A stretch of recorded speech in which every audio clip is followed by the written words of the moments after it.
Hi Sir Vincent, eto na po pala yung unit nyo. So eto yung request nyo, matte finish na laminated wood. So 50 cm laminated wood. Yung handle nito is right-handed. Eto naman po yung sa kabila. Yung kahit mo na ginamit is Molabi wood, yakal, and mahogany. So sa floating po is mahogany.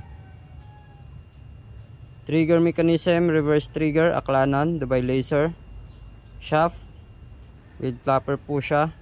And so ready to use na po ito sir, with bungee and shooting line. So ito lang po muna sir yung update ko na lang po kayo kapag naipadala na. So ito test pair po namin sir, check nyo na lang po. Then sa mga bago pa lang sa ating Facebook page, huwag nyo kalimutan na i-like and follow yung ating Facebook page na Aklanon Spearfishing and Accessories and Aklanon Spearfishing, yung bago nating page. So yun lang po, and dive safe po.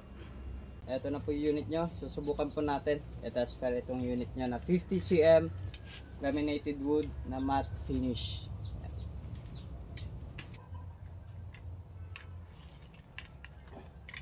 First rubber po sir, na-load na po natin.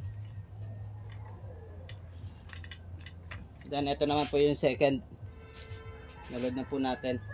So check po natin yung trigger mechanism. So yun sir, okay na okay. So test pair po natin sir kung smooth ba. So yun sir, napaka smooth. So ipapadala na po namin to, and dive safe po.